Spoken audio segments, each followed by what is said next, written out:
माय YouTube channel. आपण पाहत आहोत महाराष्ट्र स्टेट बोर्डचा 12वीचा नवीन सिलेबस, त्यातला तिसरा topic inheritance and variation. Okay, आज आपण बघणार आहोत ऑटोसोमल इनहेरिटन्स. आपण बघितलं सेक्स क्रोमोसोम, एक्स क्रोमोसोम कसा असतो आणि वाय क्रोमोसोम कसा असतो. दोघांचं डिफरन्सिएशन आपल्या या ठिकाणी लक्षात आलेलं आहे. आता आपल्याला आज डिटेलमध्ये स्टडी करायचं आहे autosomal inheritance. Okay, in the human being there is presented 23 pair of a chromosome. The somatic cell, the whole body of the human body consists of somatic cell, and this somatic cell which have consisted 23 pair of a chromosome. आपल्या शरीरातल्या पेशीमध्ये 23 जोड्या या ठिकाणी कशाच्या असतात? क्रोमोसोमच्या. There is presented 23 pair of a chromosome. किती आहेत?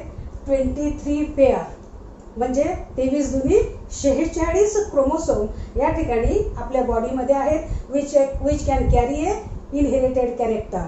आपले जे बॉडीचे कॅरेक्टर आहेत ते या ठिकाणी एका पिढीकडून दुसऱ्या पिढीकडे नेण्याचं काम या ठिकाणी कोण करत असतो? क्रोमोसोम. क्रोमोसोमवरती ऑलरेडी काय आहेत? जीन. आपण बघितलं.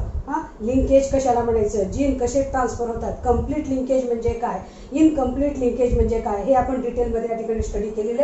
आज आपण बघणार आहोत ऑटोसोमल इनहेरिटन्स मध्ये. आता या ठिकाणी ह्युमन बिंगच्या बॉडीमध्ये सेलमध्ये किती क्रोमोसोम आहेत? 23 pair of chromosome is present. Out of 23 pair of A chromosome 22 pair is autosome. या ठिकाणी 22 जोड्या कशाच्या आहेत? ऑटोसोमच्या. आणि एकच पेअर कशाची आहे? Sex chromosome. लक्षात आले? 23 जोड्या आहेत. म्हणजे एकूण किती क्रोमोसोम आहेत आपल्या शरीरामध्ये? 46 क्रोमोसोम या ठिकाणी आहेत. लक्षात यायला लागले?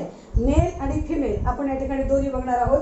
22 पेअर कशाचे आहेत? ऑटोसोमचं. आणि एकच पेअर कशाचं आहे? सेक्स क्रोमोसोमचं. आता पहा, सपोज हा मेल आहे, हा मेल आहे.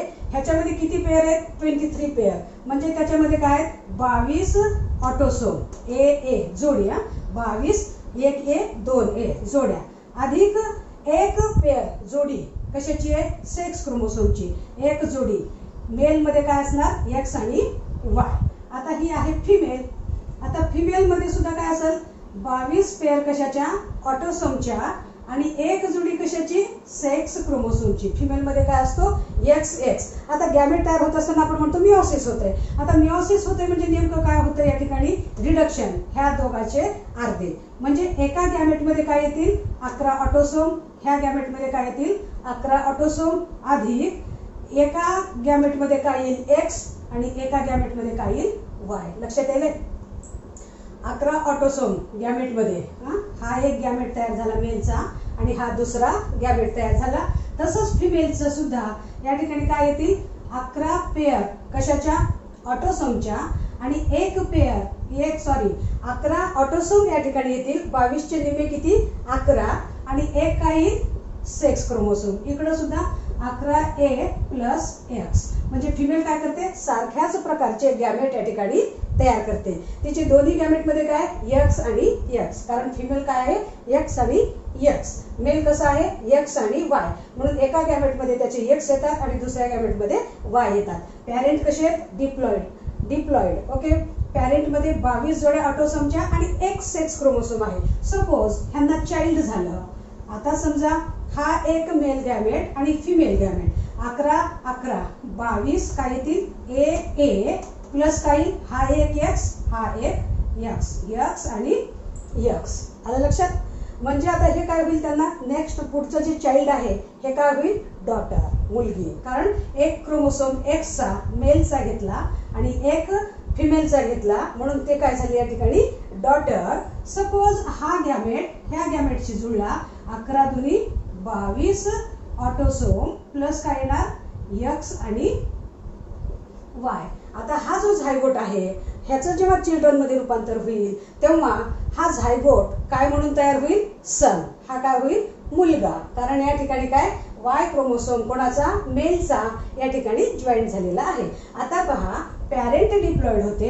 गॅमेट मध्ये निम्मे क्रोमोसोम झाले. एक या ठिकाणी गॅमेट आईचा आणि एक वडिलाचा आला आणि काय तयार झालं, डिप्लॉइड या ठिकाणी झायगोट तयार झालं. पहा पॅरेंट सारखंच ह्याच्यामध्ये सुद्धा काय 22 ऑटोसोम आणि एक जोडी कशाची आहे, सेक्स क्रोमोसोमची, एक्स एक्स जोडी. या नेहमी क्रोमोसोमच्या काय त्या ठिकाणी जोड्या आहेत. आपल्या पेशीमध्ये जे काही क्रोमोसोम आहेत, आता ही ऑटोसोमची एक जोडी, ऑटोसोमची ही दुसरी जोडी, ऑटोसोमची ही तिसरी जोडी, ही चौथी, ही पाचवी, सहावी, असे एकूण ऑटोसोमचे किती जोड्या आहेत, 22 जोड्या आहेत. आणि एकच जोडी कशाची आहे, या ठिकाणी सेक्स क्रोमोसोमची आहे. आता लक्षात आलं ऑटोसोम कशाला म्हणायचं आणि सेक्स क्रोमोसोम कशाला म्हणायचं. ओके, आता या ठिकाणी आपण बघणार आहोत ऑटोसोमल इनहेरिटन्स मध्ये in a human there is presented 22 pair of A autosome, okay, which can carry a body character from one generation to next generation rather than the sex chromosome. Sex chromosome व्यतिरिक्त हे काही 22 pair जे काही ऑटोसोमचे आहेत, हे autosome काय carry करतात, आपले जे काही बॉडी कॅरेक्टर्स आहेत, वेगवेगळे डिफरंट ट्रेट म्हणजे काय, कॅरेक्टर एका पिढीकडून दुसऱ्या पिढीकडे ट्रान्सफर करण्याचं काम सुद्धा या ठिकाणी आपल्या शरीरामध्ये कोण करत आहे, ऑटोसोम्स. लक्षात आलं ऑटोसोम काय आहे आणि सेक्स क्रोमोसोम काय आहेत. आता सेक्स क्रोमोसोम पण इनहेरिटन्स कॅरेक्टर ट्रान्सफर करतात आणि ऑटोसोम सुद्धा आपले जे पॅरेंटचे कॅरेक्टर कोणामध्ये येतात, ऑफस्प्रिंग मध्ये या ठिकाणी येतात. ह्याला आपण काय म्हणतो, इनहेरिटन्स असं या ठिकाणी म्हणतो. जे कॅरेक्टर ऑटोसोम्स एका पिढीकडून दुसऱ्या पिढीकडे ट्रान्सफर करतात त्याला काय म्हणतो आपण, ऑटोसोमल इनहेरिटन्स असं म्हणतो. ओके, प्रत्येक ट्रेट आपण मेंडल्स लॉ बघताना पाहिलेलं आहे, प्रत्येक जो ट्रेट आहे तो ट्रेट काय करत असतो, या ठिकाणी पेअर ऑफ ॲलील, नेहमी या ठिकाणी क्रोमोसोम कसे असतात, या ठिकाणी नेहमीच जोडीमध्ये या ठिकाणी क्रोमोसोम असतात. म्हणून आपल्या शरीरामध्ये मायटोसिस नीट होणं मस्त आहे, कारण सेल डिव्हिजन होत असताना प्रत्येक क्रोमोसोम या ठिकाणी काय व्हावं लागतो, विभागून पुढे या ठिकाणी निघावं लागतं. ओके, ऑटोसोमल इनहेरिटन्स म्हणजे कळालं, 22 जोड्या कशाच्या आहेत आपल्या शरीरामध्ये, ऑटोसोमच्या आहेत आणि ते काय पास करतात, बॉडी कॅरेक्टर या ठिकाणी पास करतात. सेक्स क्रोमोसोम पेक्षा वेगळे काही बॉडी कॅरेक्टर आहेत ते या ठिकाणी पास करतात. ऑटोसोमल क्रोमोसोम मध्ये इनहेरिटन्स ट्रेट या ठिकाणी दोन पद्धतीचं होत आहे. एकामध्ये dominant character, the autosome which can carry a dominant character from one generation to next generation. समजा हे ऑटोसोम वरती डॉमिनंट जर कॅरेक्टर असेल, जसं की आपण मेंडल्स लॉ बघितला. आता विडोपिक, आता विडोपिक मध्ये काय असतं, एखादा ह्युमन बिंग असेल, एखादा व्यक्ती असेल, त्याचा हा जो चेहरा आहे, त्याचा जो केस आहेत, त्याच्या डोक्यावरती जे केस आहेत त्याच्या भांगेच्या इथं थोडासा काय असतो, असा व्ही शेप्ड आकार असतो, त्याला म्हणतात विडोपिक. ओके, आणि जर हा व्ही शेप आकार नसेल तर ते त्याचं फोरहेड कसं असतं, या ठिकाणी स्ट्रेट लाईन मध्ये, त्याचे केस या ठिकाणी कसे असतात, स्ट्रेट मध्ये. आणि विडोपिक ऑटोसोम मध्ये, नीट लक्ष द्या, कोणामध्ये, ऑटोसोम मध्ये हा जो विडोपिकचा जो कॅरेक्टर आहे तो कसा आहे, ऑटोसोम वरती डॉमिनंट आहे. सपोज ऑटोसोम आहे या ठिकाणी कॅपिटल ए आणि विडोपिकला आपण जर डिनोट केलं डब्ल्यू ला. ओके, आता ह्या ऑटोसोम वरती हा कॅपिटल डब्ल्यू जर आला तर याचा जो चिल्ड्रन एक्सप्रेस होईल, हा अशा पद्धतीनं जर जीन असेल कॅपिटल डब्ल्यू तर त्याला काय आलेलं असेल, विडोपिक आलेला असेल, व्ही शेप्ड पोर्शन आलेला असेल. किंवा एखाद्या मध्ये जर हा ऑटोसोम वरती एक डब्ल्यू कॅपिटल असेल आणि दुसरा रेसेसिव्ह असेल तरी हा डॉमिनंट तिथं असल्यामुळं हा सुद्धा कसा असेल, विडोपिक. त्या ठिकाणी त्याच्या सुद्धा फोरहेड वरती या ठिकाणी काय असेल, व्ही शेप्ड पोर्शन असेल, त्याला म्हणतो आपण widow peak. Why this character is noted here, widow peak character, due to presence of a autosomal dominant gene there. त्या ठिकाणी ऑटोसोम वरती डॉमिनंट जीन आहे, एक तर होमोझायगस असू द्या, कॅपिटल डब्ल्यू जरी आला तरी त्या ठिकाणी कसा असेल, विडोपिक असेल. किंवा एकच डब्ल्यू आलेला असेल तरी तो कसा असेल, विडोपिक या ठिकाणी असेल. सपोज ह्याच्यावरती या ठिकाणी काय नाहीये, कोणताच डॉमिनंट डब्ल्यू नाहीये, हा ऑटोसोम आहे.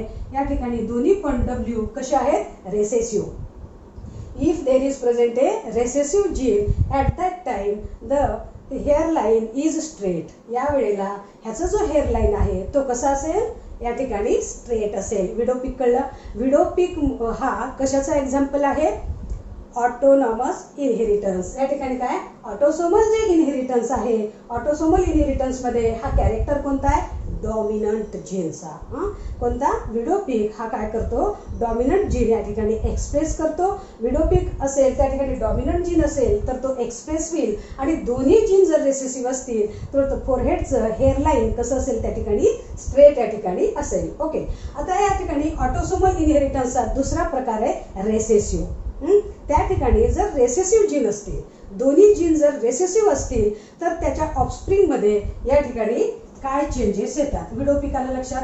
हा कशाचा एक्झाम्पल आहे, या ठिकाणी ऑटोसोमल इनहेरिटन्सचा डॉमिनंट ट्रेटचा. ओके, आता ऑटोसोमल रेसेसिव्ह ट्रेट काय बघतोय आपण, रेसेसिव्ह ट्रेट हा कशामध्ये आहे, एक एक्झाम्पल आहे फिनेल कीटोन्युरिया आणि सिस्टिक फायबर्स. हे दोन एक्झाम्पल या ठिकाणी ऑटोसोम वरती रेसेसिव्ह जीन असतील तर ते ऑफस्प्रिंग मध्ये कॅरेक्टर काय होत असतात, एक्सप्रेस होतात. सपोज फिनेल कीटोन्युरिया हा जो आजार आहे हा रेसेसिव्ह कॅरेक्टर मुळे काही डिफेक्ट या ठिकाणी निर्माण होतो. त्याच्यामध्ये इनबॉर्न चिल्ड्रन, जे जन्मलेले बेबी आहे, इनबॉर्न जे चिल्ड्रन आहे त्याच्या डायजेस्टिव्ह सिस्टीम मध्ये या ठिकाणी प्रॉब्लेम असतो. त्याच्या डायजेस्टिव्ह सिस्टीम मध्ये एक प्रकारचं एन्झाईम तयार होत नाही. इनबॉर्न चाइल्ड मध्ये एन्झाईम या ठिकाणी तयार होत नाही. कोणता, फिनेल ॲनिलाइन हायड्रॉक्सिलेज एन्झाईम. कोणता एन्झाईम तयार होत नाही तिथं, फिनेल ॲनिलाइन हायड्रॉक्सिलेज एन्झाईम. जर हा एन्झाईम तयार झाला तर त्याच्या शरीरामध्ये हा एन्झाईम मुळे काय होतंय, हा जर सिक्रेट झाला तर हा एन्झाईम काय करतो की तो कशामध्ये कन्वर्ट करतो, ट्रायोसिन मध्ये या ठिकाणी कन्वर्ट करत असतो. पण त्याच्या शरीरामध्ये हा एन्झाईम या ठिकाणी क्रिएट होत नाही, तयार होत नाही. म्हणून this is accumulated in the blood and cerebrospinal fluid. आता या ठिकाणी ह्या एन्झाईम मुळे, फिनिल कीटोन्युरियाच्या एन्झाईम मुळे phenylalanine which is accumulated in the blood, okay, and cerebrospinal fluid, त्याच्या रक्तामध्ये त्या ठिकाणी काय होतं, ते अक्युमुलेट होतं. And it can create which can damage a brain and brain retardation may be takes place. आता तो डॅमेज कोणाला करायला लागतो, ब्रेनला त्या ठिकाणी डॅमेज करायला लागतो आणि रिटार्डेशन या ठिकाणी चालू होतंय. शिवाय it is released from the urine. Accumulation झाल्यानंतर बऱ्याच प्रमाणामध्ये फिनिल ॲलेनाइन हा युरिनद्वारे पास होतो. या ठिकाणी युरिनद्वारे पास होतो म्हणून त्याला म्हटलंय फिनिल कीटोन्युरिया. युरिनद्वारे हा काय केला जातो, पास केला जातो. हा डिसीज, हे डिसऑर्डर कशामुळे निर्माण झाला, रेसेसिव्ह कॅरेक्टर. कोणाचा रेसेसिव्ह कॅरेक्टर, ऑटोसोमवरती त्या ठिकाणी काय आहे, रेसेसिव्ह कॅरेक्टर आहे. त्या रेसेसिव्ह कॅरेक्टरमुळं या ठिकाणी एन्झाईमचं रूपांतर कशात होत नाही, ट्रायोसिन मध्ये या ठिकाणी होत नाही. म्हणून तो अक्युमुलेट होतो ब्लडमध्ये आणि सेरेब्रोस्पायनल फ्लुइडमध्ये आणि which can damage the brain. त्याच्यामुळे तो काय करतो, ब्रेनला या ठिकाणी डॅमेज करतो. हा एक्झाम्पल आहे ऑटोसोमल रिसेसिव्ह ट्रेट. ओके, कोणता एक्झाम्पल घेतला आपण, फिनिल कीटोन्युरिया. आणि जर ऑटोसोमल डॉमिनंट ट्रेट काय आहे, विडोज पीक. विडोचं पीक त्या ठिकाणी होमोझायगस डॉमिनंट असेल किंवा हेट्रोझायगस डॉमिनंट असला तरी चिल्ड्रनमध्ये काय दिसतं, विडो पीक. आणि दोन्ही पण रेसेसिव्ह असतील ऑटोसोमवरती जीन तर त्याचं हेअरलाईन कसं असतं, त्या ठिकाणी स्ट्रेट या ठिकाणी असतं. ओके, ऑटोसोमल इनहेरिटन्स आपण बघितलं. आता बघूया sex linked inheritance. Sex chromosome already आपण बघितलेले आहेत. एक्स आणि वाय क्रोमोसोम या ठिकाणी दोन्ही क्रोमोसोम बघितलेले आहेत. आपण बघितलं क्रॉसिंग ओव्हर कोणामध्ये होतंय, या ठिकाणी सेक्स क्रोमोसोमचे दोन पोर्शन बघितले, एक होमोलॉगस आणि दुसरा non homologous. Okay, X linked gene कुठे असतात, एक्स लिंक्ड जीन या ठिकाणी एक्स क्रोमोसोमच्या नॉन होमोलॉगस पार्टवरती, नॉन होमोलॉगस पार्टवरती. आणि वाय लिंक्ड जीन कुठे असतात, वायच्या नॉन होमोलॉगस पार्ट वरती या ठिकाणी जे जीन असतात ते काय करतात, इनहेरिट करतात, ट्रान्सफर करतात पुढच्या पिढीकडे. त्याला काय म्हणतो आपण, सेक्स लिंक्ड इनहेरिटन्स. ओके. आता जर एक्स जीनवरचे या ठिकाणी एक्स क्रोमोसोमचे जीन इनहेरिट होत असतील तर त्याला म्हणायचं एक्स लिंक्ड, आणि वाय क्रोमोसोमचे पुढच्या पिढीकडे जर कॅरेक्टर पास होत असतील तर त्याला काय म्हणायचं, वाय लिंक्ड. ओके.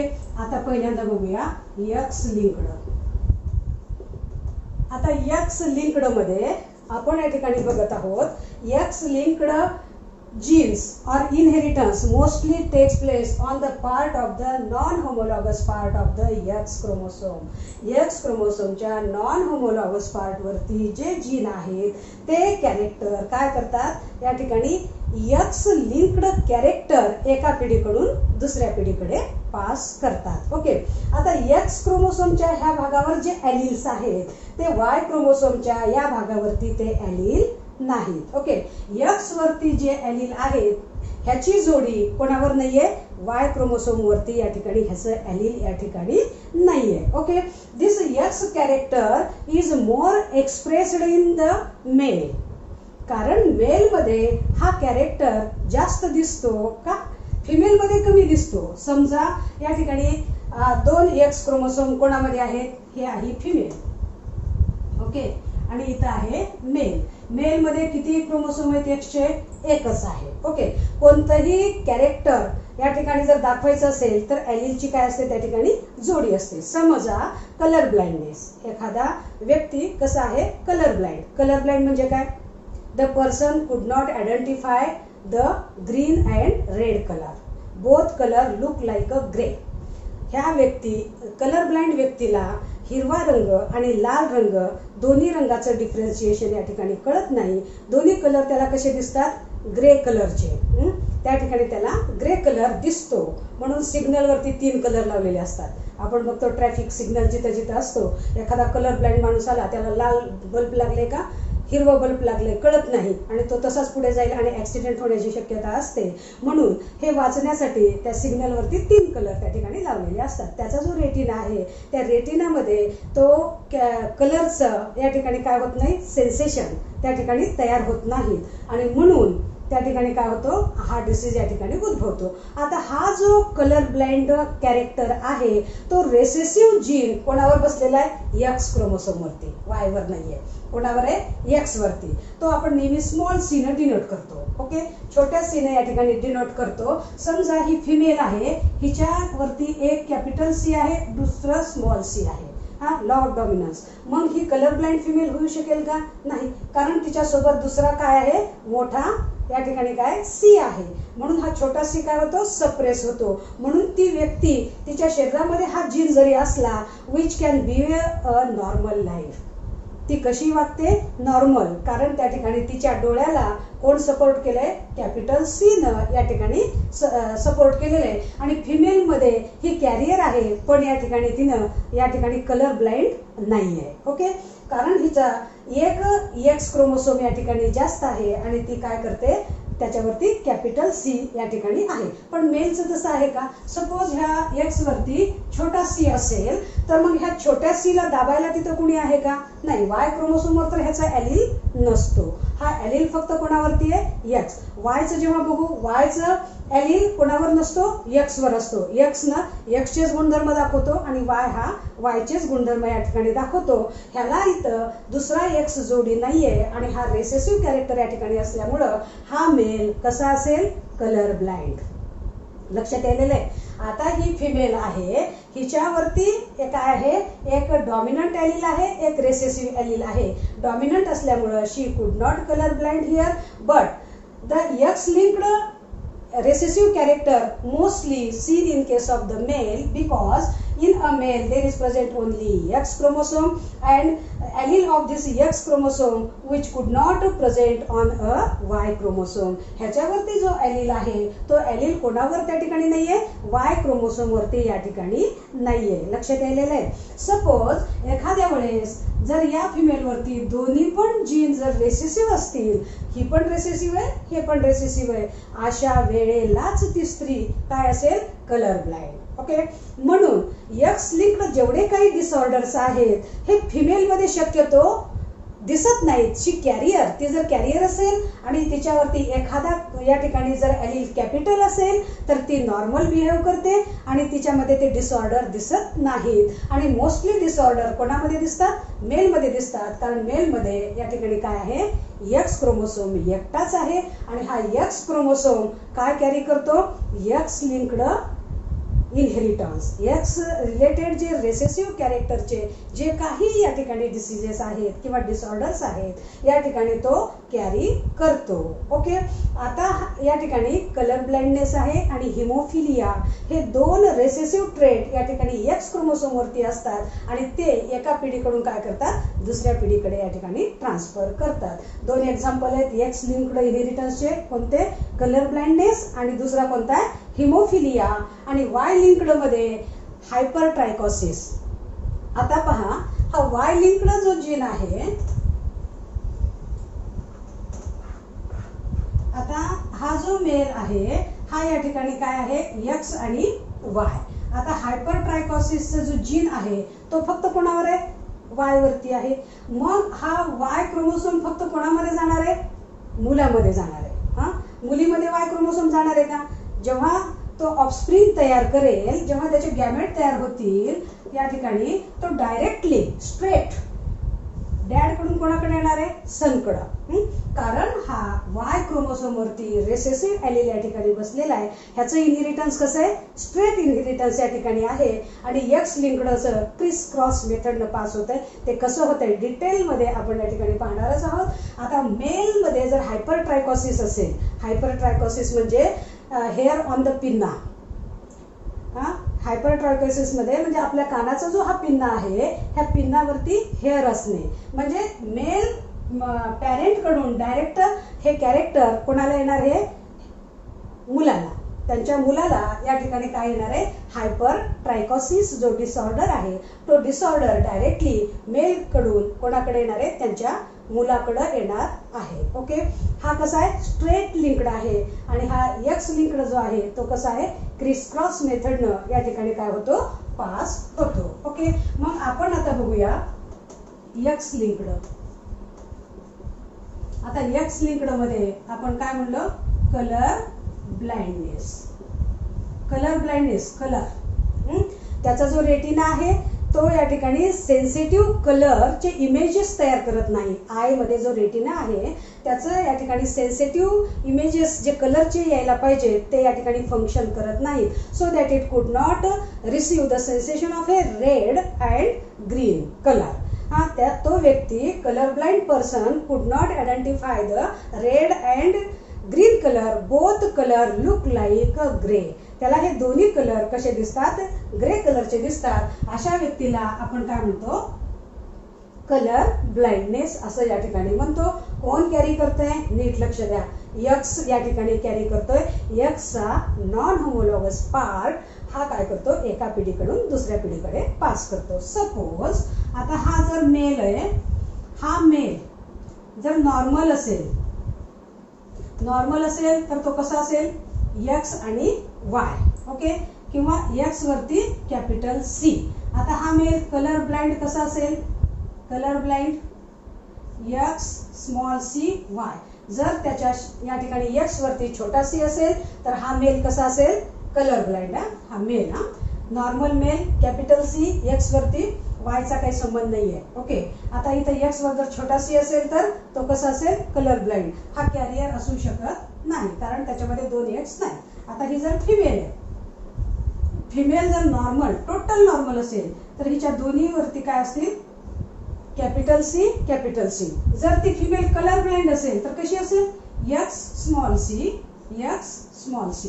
तिचे जर दोन्ही जीन रेसेसिव्ह असतील तर ती कशी असेल? Colour blind. आणि ती जर कॅरियर असेल, वाहून देणारी, कलर ब्लाइंड नाहीये पण पुढच्या पिढीला देणार आहे, हा पुढच्या पिढीला देणार आहे X capital C X small C. हा, ही जी फिमेल आहे ही कलर ब्लाइंड नाहीये, ही पण कलर ब्लाइंड नाहीये कारण इथं तर दोन्ही जीन कसे आहेत? कॅपिटल सी आहेत. इथं एक कॅपिटल सी असल्यामुळं, डॉमिनंट कॅरेक्टर असल्यामुळं this female is also not colour blind but it is a carrier. ती पुढच्या पिढीला काय करणार आहे, कलर ब्लाइंडनेस त्या ठिकाणी देणार आहे. आता ही या ठिकाणी जर ह्या एक्स दोन्ही एक्स क्रोमोसोमवरती दोन्ही रेसेसिव्ह जीन असतील, रेसेसिव्ह कळाले स्मॉल, दोन्ही जर जीन या ठिकाणी रेसेसिव्ह असतील तरच ती स्त्री कलर ब्लाइंड असते. शक्यतो रेसेसिव्ह कॅरेक्टर फिमेलमध्ये येत नाहीत, म्हणून हे डिसऑर्डर जास्त फिमेलमध्ये दिसत नाहीत. एक्स लिंक्ड डिसऑर्डर फिमेलमध्ये क्वचित दिसतात, पण वाय मध्ये दिसतातच. कारण एक्स वरती जर स्मॉल रेसेसिव्ह सी जर आला तर तो मेल काय होतो या ठिकाणी, त्याच्यामध्ये कलर ब्लाइंडनेस या ठिकाणी दिसतो. लक्षात आलं. मेल नॉर्मल कसं आहे, कलर ब्लाइंड कसं आहे. Okay, female normal, colour blind and a carrier. Okay, मग आपण खूप सुंदर गणित आता या ठिकाणी बघूया. Suppose colour blind male married with normal female. आता समजा ही कलर ब्लाइंड काय आहे, मेल आहे. कसा असेल तो, एक्स स्मॉल सी वाय. आणि फिमेल कशी आहे, नॉर्मल, टोटल नॉर्मल आहे, कॅरियर नाही आहे, नॉर्मल आहे. मग काय असेल ती, X capital C, X capital C. Gamete तयार करा, एक्स स्मॉल सी आणि वायचा एक गॅमेट. आता इथं काय गॅमेट तयार होईल, X capital C, X capital C. 4 लेकरं चेकर बोर्ड मध्ये ठेवा. आहे का लक्षात, checkerboard. This one is a male, this one is a female. मेलचे काय आहेत, हा मेल आहे, कलर ब्लाइंड आहे, कलर ब्लाइंड आहे. एक्स स्मॉल सी आणि दुसरा गॅमेट वाय, आणि female X capital C, X capital C. Okay, suppose त्यांना 4 ऑफस्प्रिंग रॅन्डमली या ठिकाणी युनाइट होतात. कोणता झायगोट तयार होईल त्याच्यानुसार त्यांचं ऑफस्प्रिंग चिल्ड्रन असेल. ओके, आता समजा ही पहिली baby X capital C, X small C. आता हे एक्स कॅपिटल सी वाय, हे कसं असेल, X capital C, X small C, आणि हे एक्स कॅपिटल सी आणि हा वाय. ओके, सपोज 2 मुलं आणि 2 मुली झाल्या. ह्या कलर ब्लाइंड मेल जरी असला तरी त्यांचे 4ही लेकरं नॉर्मल व्हिजनचे आहेत. चौघाची दृष्टी या ठिकाणी नॉर्मल आहे, कुणीही कलर ब्लाइंड या ठिकाणी नाही. त्यांची जी मुलं झालेली आहेत दोन्ही मुलं नॉर्मल व्हिजनचे आहेत. कारण या ठिकाणी एक्स क्रोमोसोम त्यांनी नॉर्मल आईचा घेतलाय. त्यांच्या आईच्या एक्स वरती डॉमिनंट या ठिकाणी काय आहे, कॅपिटल सी आहे. म्हणून वडील जरी कलर ब्लाइंड होते तरी त्यांचा मुलगा या ठिकाणी काय नाहीये, कलर ब्लाइंड नाहीये. तो कसा आहे, नॉर्मल व्हिजन. दोन्ही मुलं या ठिकाणी, दोन्ही सन कसे आहेत, त्यांचे नॉर्मल व्हिजनचे, एक्स कॅपिटल सी आणि वाय. आता त्यांच्या ज्या 2 मुली आल्यात, त्यांना ज्या 2 मुली झालेल्या आहेत, त्यांच्या जे डॉटर्स आहेत त्या कशा आहेत, X capital C, X small C, carrier. ह्या काय आहेत, त्यांच्या ज्या डॉटर आहेत कॅरियर आहेत. कारण हा एक्सचा छोटा सी कोणाचा आलाय, त्यांच्या डॅडचा. हा जो जीन आहे कोणाकडून आलाय, त्यांच्या वडिलाकडून आलेला आहे. आईचा जीन डॉमिनंटच आहे, म्हणून ती मुलगी कॅरियर आहे, but which is not colour blind. ती कलर ब्लाइंड नाहीये. आता आपण काय करूया, this colour blind female is married with normal male. आता हिचं लग्न जर नॉर्मल मेलशी झालं, ही कोण आहे, कॅरियर, आणि कोणाशी मॅरेज झालं, नॉर्मल मेलशी, तर त्यांची मुलं कशी होतात पहा. आता त्यांची मुलं या ठिकाणी कसे तयार होतात, व्हेन द कॅरियर फिमेल कशी आहे, कॅरियर. क्रोमोसोम काय, X capital C, X small C. Male कसा आहे, नॉर्मल. आता मेल आपण घेतला नॉर्मल मेल. आता नॉर्मल मेल कसा असेल, X capital C and Y. आता ह्याचे गॅमेट, हा ऑलरेडी फिनोटाइप, हे जिनोटाइप. आता हा काय आहे, गॅमेट आहे, X capital C, X small C. आता ह्याचे गॅमेट कसे आहेत, X capital C and Y. आता ह्यांचे 4 ऑफस्प्रिंग ठेवा चेकर बोर्ड मध्ये, मेल आणि फिमेल. ओके, मेलचे काय, एक्स कॅपिटल सी वाय, फिमेलचे gamete X capital C X small C. आता पहा कसे लेकरं तयार होतात. X capital C, X capital C normal मुलगी, एक्स कॅपिटल सी वाय मुलगा normal, X capital C X small C carrier female. म्हणजे दोन्ही मुली कलर ब्लाइंड नाही आहेत, एक कॅरियर आहे आणि एक टोटल नॉर्मल आहे. आता हा एक्स स्मॉल सी वाय, ह्यांना एक मुलगा नॉर्मल होतो आणि एक मुलगा कसा होतो कलर ब्लाइंड. कारण आईचा जो रेसेसिव्ह जीन होता हा एक्स स्मॉल सी आईचा आला आणि वडिलाचा वाय क्रोमोसोम या ठिकाणी आला आणि त्याच्यामुळं आता हा चिल्ड्रन कसा असेल colour blind. Colour blind. Okay. हा मुलगा कलर ब्लाइंड कोणासारखा आहे आजोबासारखा. कोणासारखा आजोबा.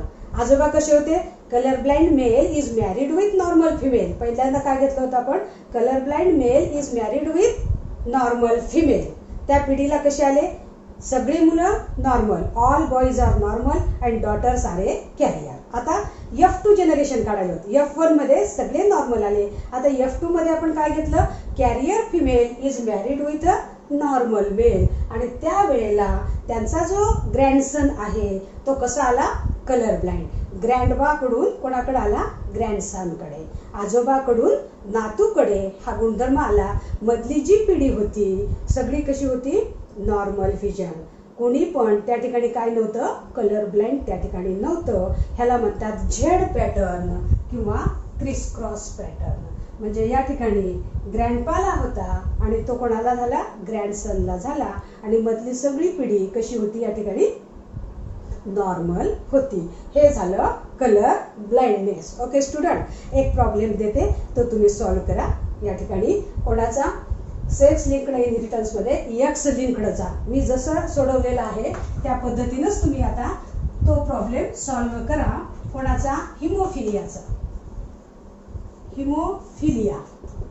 आता हा हिमोफिलिया हा एक असा जीन आहे which could not clot a blood. एखादी जर जखम झाली जखमचं क्लॉटिंग ब्लडचं क्लॉटिंग होतंय आणि त्या ठिकाणी ब्लड फ्लो स्टॉप होतोय.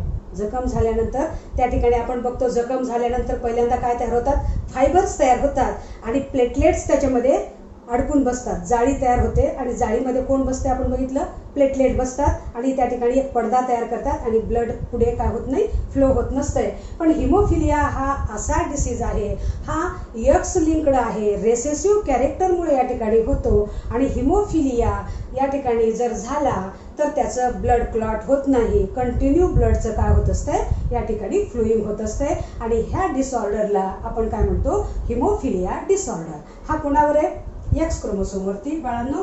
आता हा X H is normal female, X H carrier female, X H haemophilic female.